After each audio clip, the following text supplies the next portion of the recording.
कुमार मंडल जी की तरफ से 1001 रुपया के पुरस्कार आइल बा। माता रानी आपके हर मनोकामना पूरी करे। जय माता दी। और दोनों हाथ उठा के एक बार कहे के बाद कैसे भैया प्रेम से बोलिए सांचे दरबार की। हवे रूपवा सुहावन मोरी मैया जी के गजब सिंगार रे सखी। हवे रूपवा सुहावन मोरी मैया जी के गजब सिंगार रे सखी। हवे रूपवा सुहावन मोरी मैया जी के गजब सिंगार रे सखी। हवे रूपवा सुहावन मोरी मैया जी के गजब सिंगार रे सखी। तोही निमिए पझुलू झुलत बाड़ी मैया हमारे सखी। ओही निमिए पझुलू झुलत बाड़ी मैया हमारे सखी। ओही निमिए पझुलू झुलत बाड़ी मैया हमारे सखी। ओही निमिए पझुलू झुलत बाड़ी मैया हमारे सखी। जय हो जय हो। अरे दिया प्यास छाने लो छाने लो।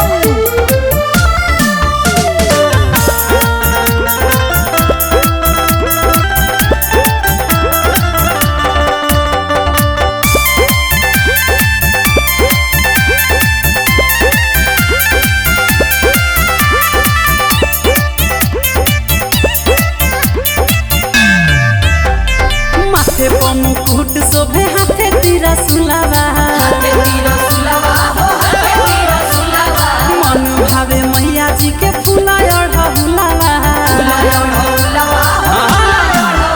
अरे नक्षतारी दुआरा तनई की बहुरिया मथावा पर धइले बाड़ी लाली रे चुनरिया। ए भैया हाँ भैया। आओ तनी देखी ला लगी साड़ी वाली भौजी की क्या बात का बा। घूंघट काढ़ के नाचो ताड़ी। ताई आप सभी और मैया के दरबार के शोभा बढ़ाई जा। अच्छा। और कहे के बाद कैसे कैसे? प्रेम से बोली शेरा वाली मैया की जय।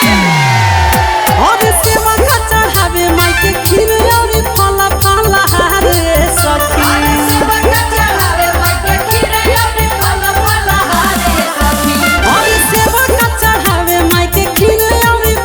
फला रे सखी।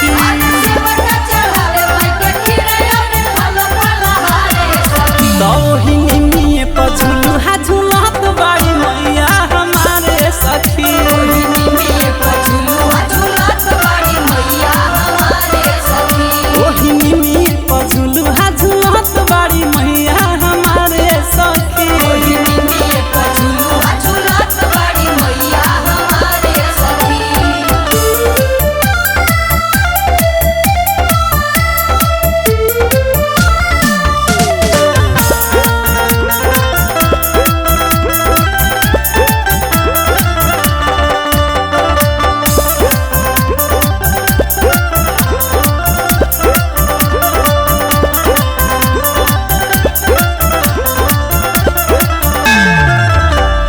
नव दिन सेवा काके दिली वरदान हो। दिली वरदान माई दिली वरदान हो। पूजा करे चल लेके धूप या मखान हो। या मकान लेके धूप या मकान हो। अरे गोरी का कटसिया गावेला भजनिया पूजेला निरंजन माई के चरनिया। चढ़ावे सनिया हो माई के चरनिया।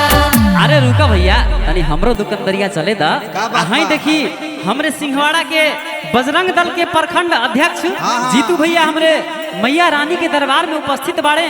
तो हमरा तरफ से समस्त बजरंग दल टीम के हार्दिक शुभकामना बाटे भैया। बहुत बहुत। हमेशा भैया लोग के आशीर्वाद मिलेला हमके। एकदम, एकदम। तो कहल जाला हाँ। वैसे तो इस दुनिया में कभी खुशी कभी गम होता है। अच्छा। वैसे तो इस दुनिया में कभी खुशी कभी गम होता है। वाह। लेकिन माँ के दरबार में ताली वही बजाता है क्या बात बा? जिसके बाजुओं में दम होता है। वाह, जिसके वाह। बाजुओं में दम होता है। क्या बात? तो भैया लोग आइए मीठी मीठी ताली बजाते हुए मैया के दरबार में अर्जी लगाते हैं और कहना है क्या। अरे